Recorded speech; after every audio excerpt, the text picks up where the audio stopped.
I'm in the 2012 Regal GS. I think I've been waiting for this a long time. GM is bringing hot rods back to their sedans. I mean, you think Buick, you think old person, you think rental car. I'm sorry, but that's just become the brand. But China thinks Lexus. The demand for Buick is being driven by China. Well, no surprise there. Pretty much the demand for anything is being driven by China. Now, is it competing with the BMWs of the world? Rear-wheel drive versus front-wheel drive, that's a fight you're really not going to win.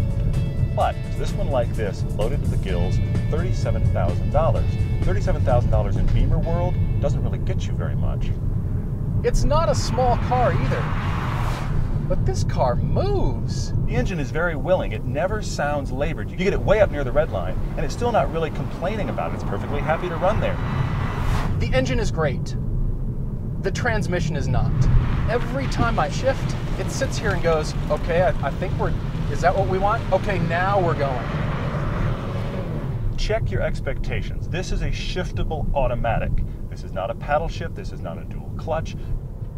Using this transmission mated to this engine is like having a prize-winning racehorse ridden by a brand new jockey. This car comes with a 6-speed manual transmission, and that's the choice to get.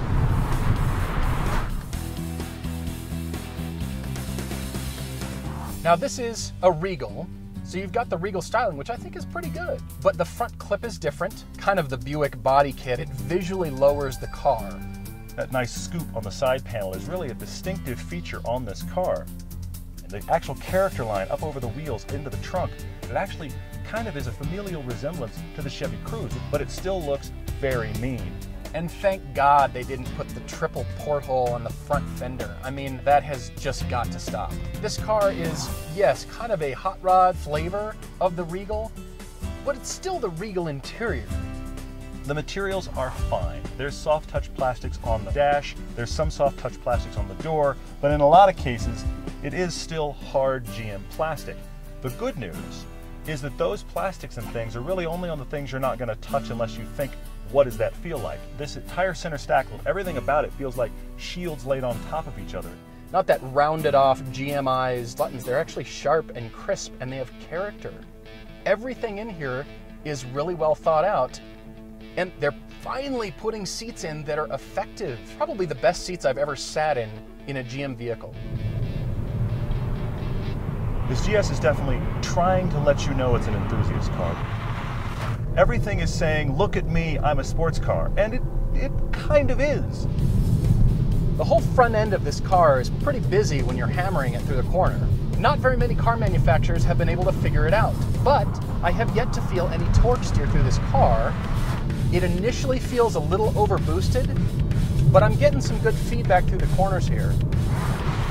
That's a crazy thing called the hyperstrut that exists so that this little front-wheel drive car feels less like front-wheel drive. Now, to be honest with you, I have heard a 20-minute dissertation on why the hyperstrut is cool. Let me clarify. It is very cool. The description will put you into a coma. You get in this car and don't expect it to be this fast or this agile, and it's both.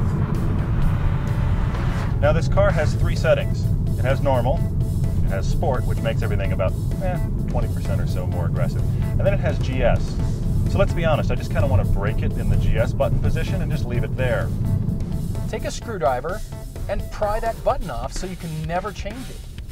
GM has done nearly everything they can to make this a driving machine, but it's still a front-wheel drive, turbocharged car. Do I think the GS is going to peel away BMW and Audi buyers? Well, let's be honest, that's asking a lot. If it was all-wheel drive, I think we'd have a little bit better shot.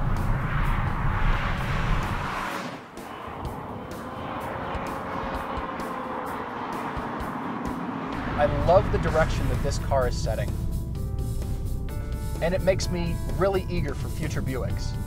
I've never said that before in my life. It might not be the car for you. You may prefer the tactility of one of the rear-wheel drive guys. But if you've pondered this car at all, it is worth a test drive, and a hard test drive, because it's got plenty of sport, it has a surprisingly flat chassis. Just remember, it's GS button or not at all.